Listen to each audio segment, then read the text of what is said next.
Ассаламу алейкум рахматуллахи ва баракату и добро пожаловать в другой эпизод. Давайте проанализируем. Сегодня я расскажу о последствиях признания того, что ваша идентичность не настоящая. Если вы не смотрели мое предыдущее видео, я рекомендую вам это сделать, потому что в нем я объясняю, как каждому при рождении назначается случайная идентичность и случайная комбинация элементов, формирующих то, кто вы есть, которые вы не выбрали. Таких как раса, язык, национальность и религия. И я на самом деле очень рад, что снимаю это видео, потому что это важный момент в развитии моего мировоззрения. И я хочу задокументировать его, и надеюсь, это расширит и ваше мировоззрение. Итак, если жизнь похожа на игру, каждому при рождении присваивается случайный персонаж или идентичность, которого он не выбрал. И теперь вы это понимаете, надеюсь, и принимаете. Ну что это значит? Каковы последствия признания того, что ваша идентичность не настоящая? Как вы можете видеть, есть два основных логических последствия. Поведенческие последствия и религиозные последствия. Поведенческие последствия означают, что вы должны относиться ко всем одинаково и не чувствовать, что вы лучше кого-либо другого. А религиозные последствия означают, что вы должны проанализировать все основные религии. Вы можете спросить, зачем мне вообще нужна религия? Я могу просто быть хорошим человеком и все. Но проблема в том, кто определяет, что такое хорошо и что такое плохо. То, что может быть хорошим в определенном обществе, в соответствии с его традициями, может быть плохим в другом и наоборот. Просто должны быть базовые ценности, которые определяют, что такое хорошо и что такое плохо. Универсальный моральный кодекс, скажем так. И тот, кто определяет это, должен быть создателем, а не нами, потому что ему следовало бы знать лучше. Он создал этот мир. Итак, если нам нужна религия, вопрос таков: какая это религия? Проблема в том, что каждая религия утверждает, что она правильная, а другие ошибаются. Поэтому логически все они не могут быть правы. Одна из них должна быть правой, только одна. И поскольку у нас есть три основные религии, это индуизм, христианство и ислам, вопрос, как мы вообще узнаем, какая из них правильная? Это та, в которой я родился, та религия, в которой я родился, только это делает ее правильной, а остальные неправильными. Потому что если бы мы согласились, что наша идентичность случайна, это означало бы, что я легко мог родиться в другой религии. Например, я мусульманин, и я родился в религии ислам. Для меня этого недостаточно, чтобы верить, что ислам – правильная религия.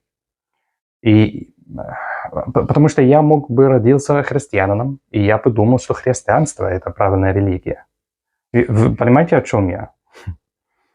Вы должны отбросить наши предубеждения и быть натуральными. И попытаться проанализировать все религии, чтобы принять логическое решение. Но вопрос, как мы вообще оцениваем религию? Есть два основных критерия для оценки религии. Гуманные критерии и научные критерии. Гуманные критерии означает, что религия не должна проводить дискриминацию между людьми по признаку расы или пола. Потому что у Бога не должно быть любимчиков, скажем так. А научные критерии означают, что религия не должна противоречить науке.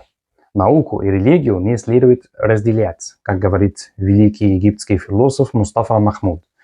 Потому что наука — это, по сути, наша попытка понять и использовать законы Вселенной.